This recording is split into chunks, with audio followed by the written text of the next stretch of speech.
Hello mga kaibigan ko, magandang araw po sa inyong lahat. And once again, welcome back to my YouTube channel. So kanina, nagkaroon nga ng rally. Actually, itong gagawin kong video ngayon ay part 2. Doon nga po sa ginawa at in-upload nating video kanina. Kasi kanina, nagkaroon nga po ng rally para po sa ngayon lamang makakapanood po ng ating video. Nagkaroon ng rally ang mga Pulahan na kung saan nga po ay against kay former President Rodrigo Duterte. Against sila kasi nga po dahil nga umano sa si former President Rodrigo Duterte ay binabanatan umano si PBBM at this time. So yun, ang mga banat po ng mga Pulahaw at saka isa din po sa kanilang pinaglalaban sa rally na ito ay gusto daw umano nila na si Vice President Sara Duterte ay mag-resign bilang DepEd Secretary. Yan yung mga pinaglalaban. Actually, ang mga pinakapangunahing mga may plano nito is yung mga Pulahaw vlogger na kwentong marites lamang. So ipapakita ko sa inyo ngayon kung gaano nga ba karami ang mga dumalo sa kanilang rally. Alam nyo kami mga vlogger na sumusuporta kay former President Rodrigo Duterte. Doon lang kami sa katotohanan. Kung ano yung totoo, yun po ang ipapalabas po namin. Ipipli ko guys, ito po. Tingnan nyo po ninyo. Parang ano lang, isang direkta lang, napakakunti talaga. Siguro mga gaya nga ng estimated ko kanina, mga 100 lang ang tao nito. Mga siguro mga 100 to 120, mga 150, mga around ganun lang. Kaya nga sabi ko, wala silang binatbat sa ginawang rally dyan, yung mga sumusuporta kay former President Rodrigo Duterte. 1 month ago, nagkaroon din naman kasi ng rally dyan. At saka, tingnan nyo dito, wala kang makikita, as in totally malinis yung paligid ho mga kaibigan na kung saan po sila nagrally.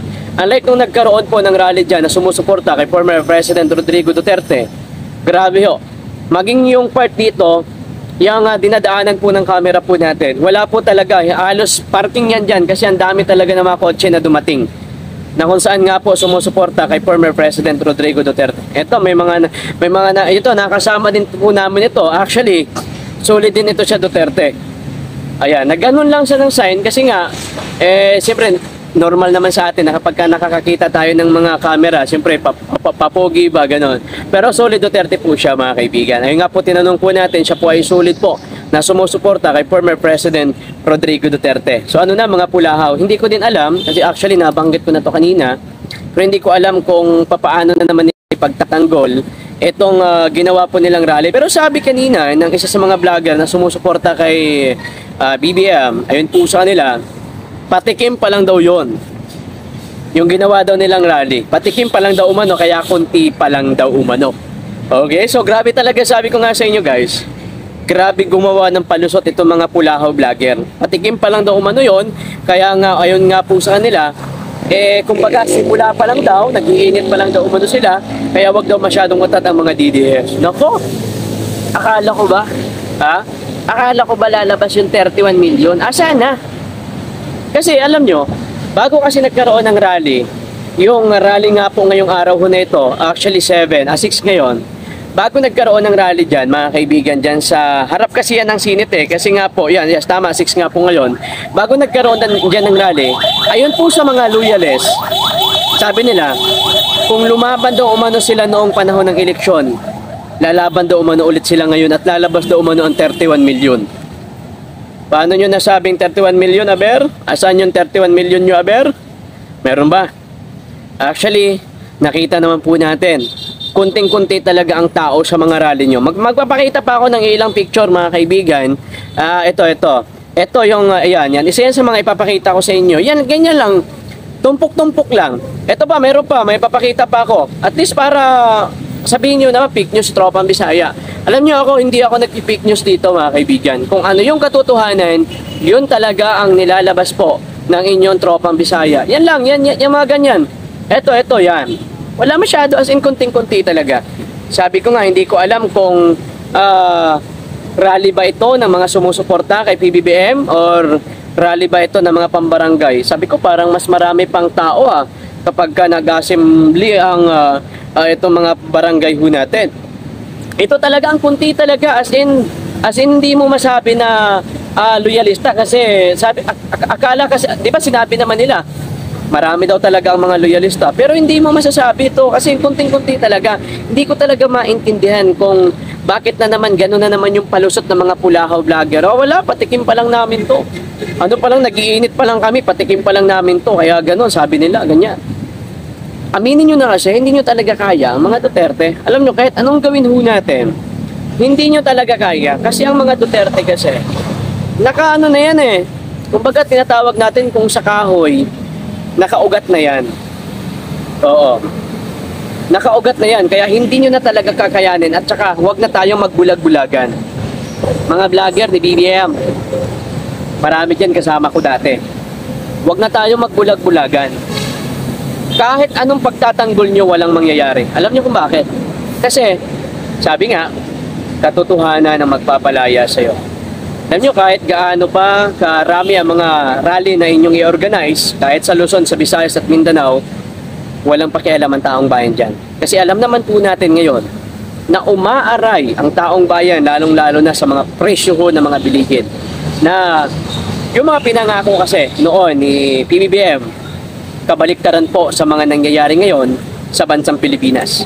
Kaya nga, kapag kahit mag-organize kayo ng napakaraming mga rally kahit saang parte ng Pilipinas, ay hindi po yan papatukin ng taong bayan. Maniwala ho kayo sa hindi.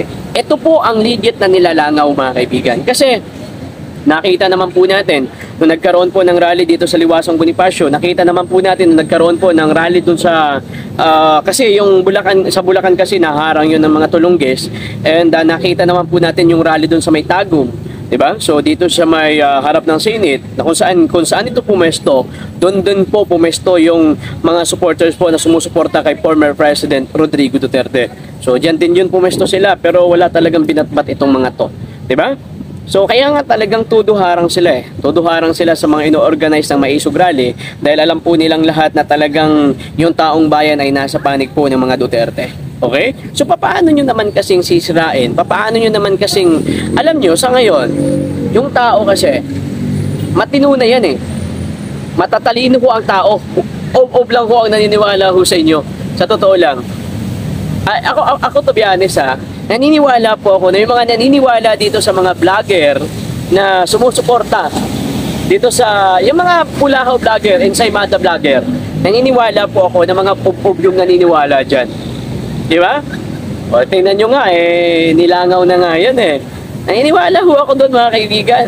Alam nyo, kung talagang totoo kayo, kung matalino kayong tao, huwag kayong maniwala sa kwentong marites ng mga ensaymada vlogger. Tingnan nyo, itong ginagawa ho namin, hindi naman sa pagmamalaki. Pero yung ginagawa po namin, hindi po ito opinion ko lang. Hindi po ito opinion lamang, mga kababayan ko. Okay? Ito sasabihin ko sa inyo, hindi lamang po ito opinion ko, hindi lamang po ito opinion ng kasama ko. Opinion po ito ng libu-libong mga kababayan po natin sa amang panig ng Pilipinas. Na kung saan umaaray sila sa ngayon, nahihirapan sila dahil patuloy na pagtaas ng mga presyo ng mga bilihin dito po sa Pilipinas. So paano ho natin yun matwes? Aber?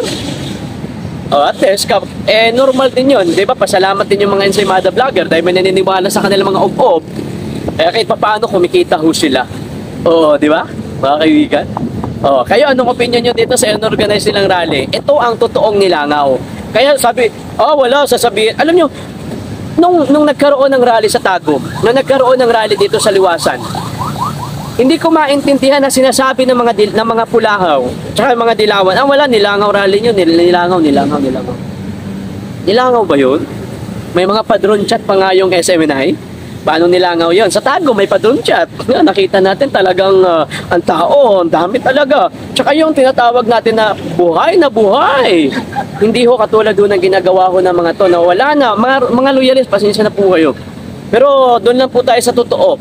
Hindi po pwedeng gamitin yun na Marcos loyalist ako kaya mananatili yung inyong suporta dyan po sa Marcos Jr. kay PBBM. Dahil sasabihin natin, Marcos loyalist ako kaya mananatili ako. Hindi ho ganun yun. Marcos loyalist kayo doon sa ama. Magkaiba po ang ama sa anak. At saka marami po nagsasabi na iba po ang ginagawa ng anak sa nagawa noon ng ama. Wag na tayo maglukuhan, mga Marcos loyalists. Marami hong hindi na po nauto ninyo sa ngayon. Oo, siguro dati magandang ginawa ng ama. Pero sa ngayon, marami po talagang umaaray. Yun lamang po, at kita-kita po tayo sa next video mga kaibigan. At ngayon nga po, patuloy din na hinaharang yung sa may Dumaguete sa may Isog Rally, pero ngayon pa man hindi nila kakayanin niya. Kasi ayon po kay former President Rodrigo Duterte, tutuloy daw pa rin nila itong may Isog Rally sa Dumaguete.